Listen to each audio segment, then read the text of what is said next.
Let me say something to you that might make you feel uncomfortable, but it might also explain why you're exhausted all the time, no matter how hard you try. The version of you that learned how to survive is quietly sabotaging the life that you're trying to build now. Not because you're broken, not because you're lazy, but because survival mode was never meant to be permanent.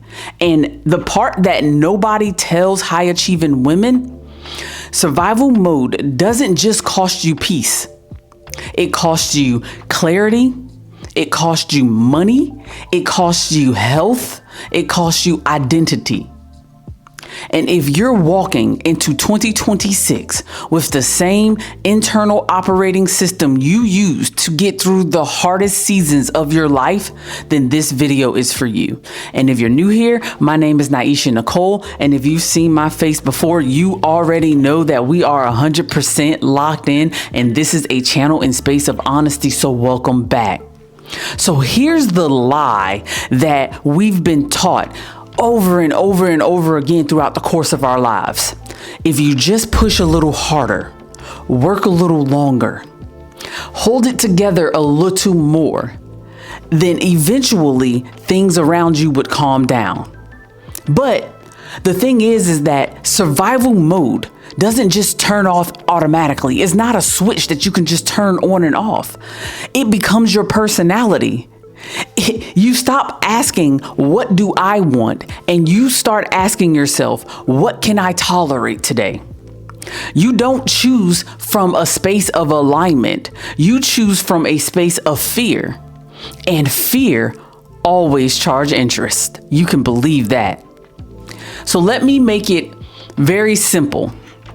There are two ways that we as humans make decisions: survival mode and safety mode. Those are the only two ways.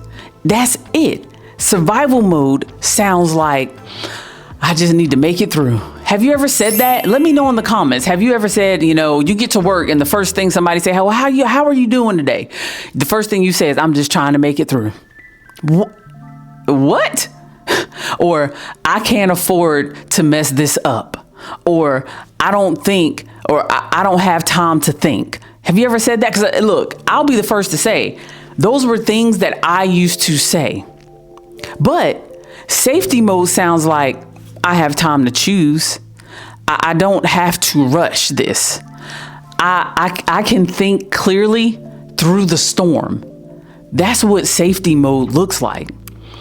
And the thing that people don't realize is that you cannot build a peaceful life while your body thinks that you're in danger. You cannot do that.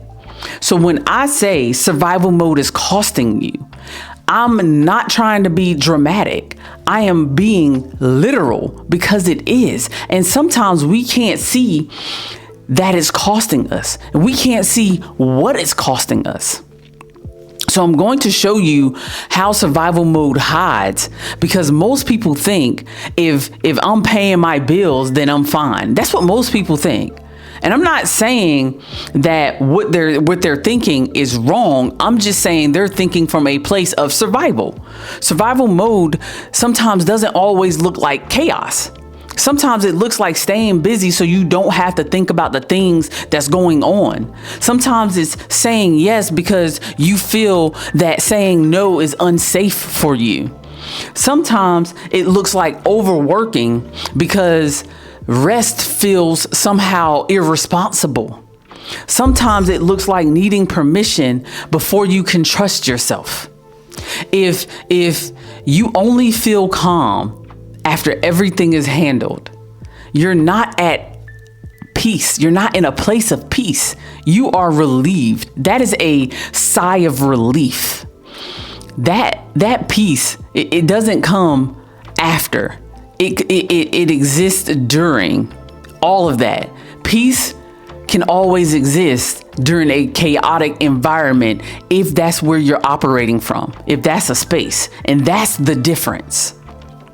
Survival mode maybe cost you in quiet ways that you can't even identify at this time. It keeps you staying underpaid in situations for far too long. And again, I'm not telling you from a place that I haven't experienced. It keeps you overgiving because rest feels unsafe. It keeps you avoiding decisions because clarity feels risky.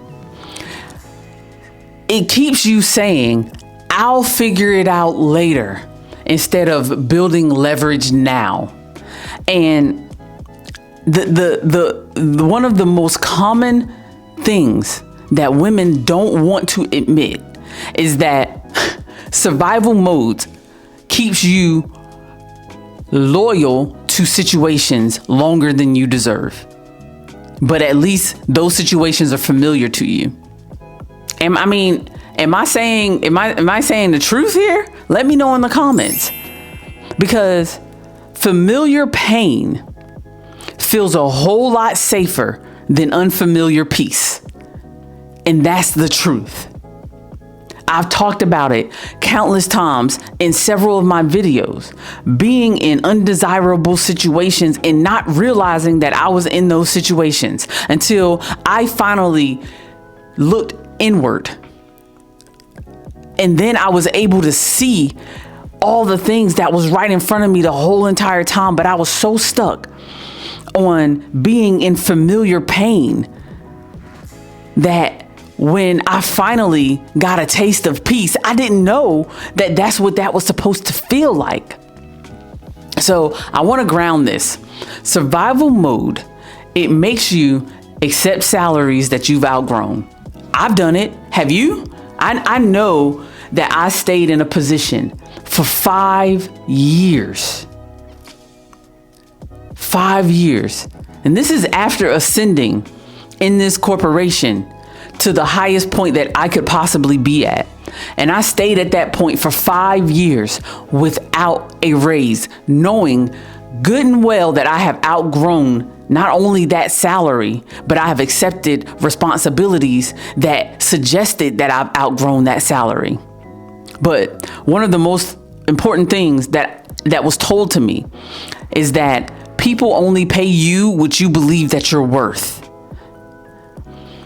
Survival mode makes you tolerate environments that drain you. Survival mode makes you delay decisions that would change your life. That's what it does.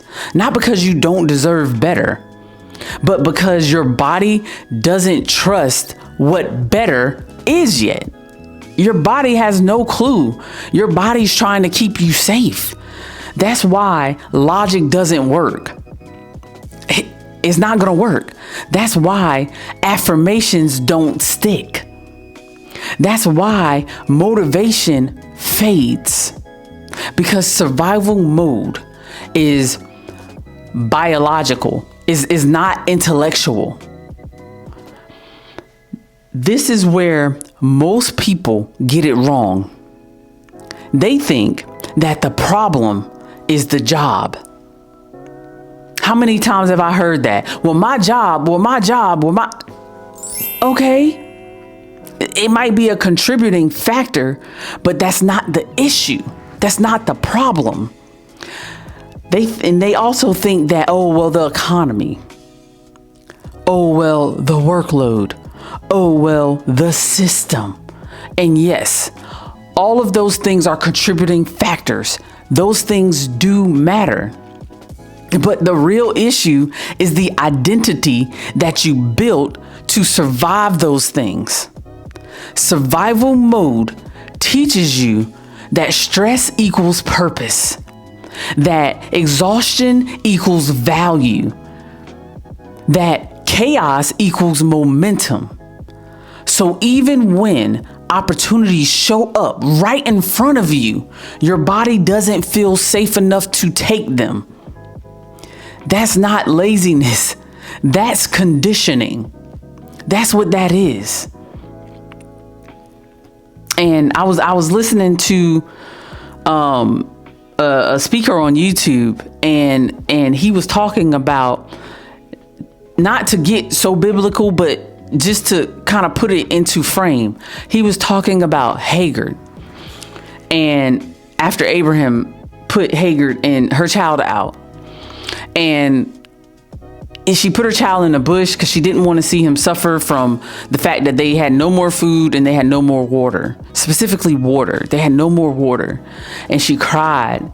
And the whole point is that after she finished crying and God opened her eyes, she was able to see the well.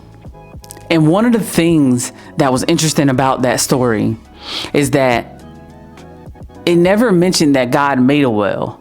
It never mentioned that. It never mentioned that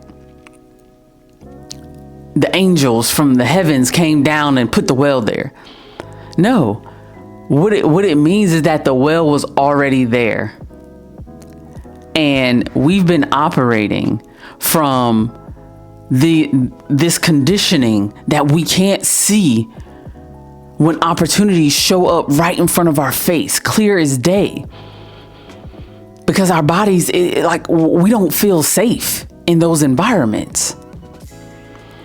And the thing that I want to talk about identity is not who you say you are. That's not what identity is. Anybody can say that they're anything or anyone, but identity is how you decide under pressure. Have you ever heard somebody say, it is way different when that pressure cooker is on? Because if pressure makes you rush, that means that you're in survival mode. If you freeze, you're in survival mode. If you overgive, that's survival. That's the identity that's running your life. And until that identity change, behavior won't. It won't. I know this because I lived it. I didn't leave survival mode when I became more educated. I started from near the bottom of this corporation that I worked for so long. I used to have to clean and sterilize poop-filled bedside commodes. That's what I used to have to do. And I thought that education would make me not have to deal with all of the chaos that was around me. So I ran to education. I got educated. I did the classes. I became a nurse. I worked hard. I became a nurse practitioner. I became one of the best nurse practitioners in this state. And I'm not telling you something that I'm just talking about. I'm telling you something that is true. I did not leave survival mode when I made more money. I didn't leave it. I didn't leave it when things looked good for me on paper. No, I was still making decisions from places of fear. Just with better credentials, just with being a nurse practitioner behind my name. And that's when I realized that something that changed everything. I realized something that changed everything for me. You don't exit survival mode by hustling harder. You don't. You exit it by upgrading your identity first. That's what you have to do. And so here's what I want you to understand. Leaving survival mode does not start with quitting your job. No. It does not start with a big leap of faith. It doesn't. It starts with changing how you make decisions. Right now, most women are deciding from panic. And panic always asks, what's the fastest way I can relieve this? Whether it's pain, whether it's bill problem, whether it's a money problem, whether it's an education problem, that's what panic does. Is it asks you, what's the fastest way I can resolve this issue? But clarity will ask you, what's the smartest next step? Same woman, same life, different operating systems. That's identity work. When I decided that I was going to leave my job, I had multiple job offers that I could choose from. One was going to pay me a great amount of money. And if I was still operating from a system of survival and panic, I would have took that job just because it was going to pay me more money. I would have left my situation immediately because I already knew what the end was going to be. In a panic, I would have done that, but I didn't. Same woman, same life, different operating systems. So here's what the practical shift is. Before any decision, you have to ask yourself, is this urgent or am I just uncomfortable? And that question matters. Those two questions are very different because survival mode treats discomfort like danger. Safety mode pauses you, and pausing is power. If you don't pause, survival keeps choosing for you. You have to pause. Some of the greatest communicators, if you've ever noticed, when someone asks them a question, they don't immediately answer. They wait. They process what the question is asking. Then they respond. Now, let me show you how to get out of survival mode. You move out of survival mode by creating predictability. Predictability tells your nervous system that you are not in danger. That looks like knowing what your money is doing. And I did a video on how to calculate your soft landing numbers. I'll link it right here so you can go check that video out. It also looks like knowing what your options are. And I was watching this video where this lady was talking about how she does multiple interviews. Even though she loves her job, she loves what she do, she goes on multiple interviews for a couple of reasons. And if I find that video, I'll link that person in the description. But she was saying that it keeps her tools sharp. That's the first thing. It keeps her interviewing tools sharp, and it allows her to know what her options are. And I think that is so important. And the last thing that it does is it looks like knowing that you don't have to decide everything today. And I think that's a hard one, especially for us women, because we always feel like we have to make a decision one way or the other. It has to be either or. And that's not always the case. This is why guessing keeps you stuck. Guessing feels like danger. Numbers feels like safety. And that's why it's important to know, like I said earlier, your soft landing numbers. And safety changes how you think about things, how you process decisions and make them. So when you know your numbers, again, and I talked about this before, your body relaxes, your mind slows down, your decisions improve every single day. That's why clarity feels calm. Not because life is perfect around you, but because uncertainty stops running the show. And that's what you have to have. So go check out that video I did on knowing your soft landing numbers. So I want to say this again, because to me, this is where people miss it. You don't need more courage. That's not what you need. You need more clarity. Courage tells you to jump, even when you don't need to. Clarity tells you where you need to land if you do decide to jump. That's what you need. And when you know where you'll land, the body stops panicking. That's what happens. That's the work. That's the shift. That's the identity change that you have to go through. So I want to say this as simple as possible. Survival mode is when you live like everything could fall apart. Safety mode is when you know it won't. No matter how hard life is lifing, you know it will not fall apart. You don't leave survival mode by trying harder, by working harder, by doing a little more, by giving yourself up a little more.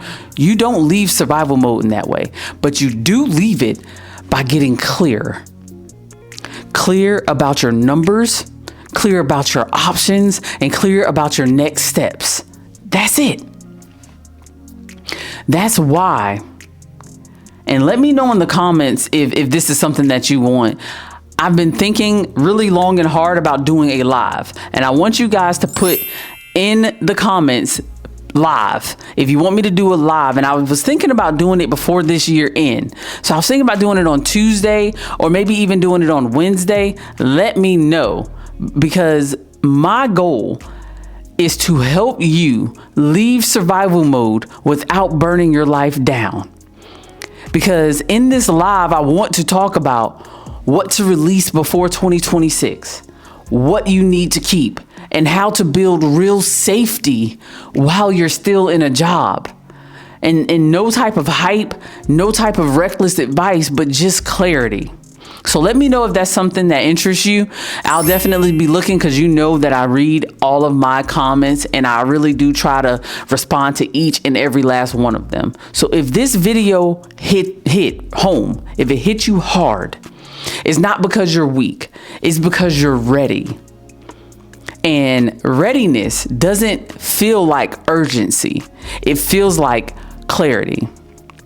I appreciate each and every last one of my subscribers. We are growing, and I am going to announce the winners on my community page on Tuesday. I'm going to announce them. And if I do the live, I actually might just announce the winners during my live. I think that's what I might do. And I'm going to do the live on either Tuesday or Wednesday. You guys let me know in the comments. And if this video was helpful for you, hit that like button. I want you to comment as always. Share this with anybody that you feel like needs to hear this message. I appreciate each and every last one of you.